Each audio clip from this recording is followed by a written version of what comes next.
Sports fans আবারও স্বাগতম।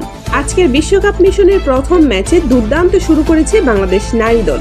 চলুন জেনে নেওয়া যাক সেই ম্যাচের পুরো চিত্র। কলম্বোতে টস হেরে প্রথমে ফিল্ডিংয়ে নেমে বল হাতে আগুন ছড়ালো টাইগার্সরা। প্রথম ওভারেই পেসার মারুফা আক্তার পাকিস্তানকে চাপে ফেলে দেন। টানা 2 বলে ফিরিয়ে দেন উমাইমা সুহেল আর সিদ্রা আমিনকে। 0 রানে দুজনেই সাজ ঘরে ফেরেন। এরপর কিছুটা প্রতিরোধের চেষ্টা করেন মুনিবা আলী আর রামিন শামীম, তবে নাহিদা আক্তারের ঘূর্ণিতে ভাঙে সেই জুটি। আজকের নায়িকা নিঃসন্দেহে স্বর্ণা আক্তার। মাত্র 3 ওভার 3 বল করে 5 রান খরচায় তুলে নেন 3 উইকেট। প্রথম 3 ওভারই করেন মেইডেন। কি দুর্দান্ত নিয়ন্ত্রিত বোলিং!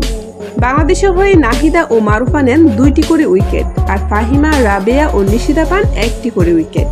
পাকিস্তানের পুরো ইনিংস গুটিয়ে যায় মাত্র 129 রানে 39তম ওভারে।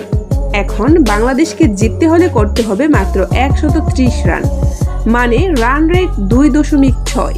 অর্থাৎ ব্যাটাররা যদি ভুল না করে তবে জয় নিয়ে বিশ্বকাপ মিশন শুরু করার সুযোগ রয়েছে নিগার সুলতানা জ্যোতিদের সামনে।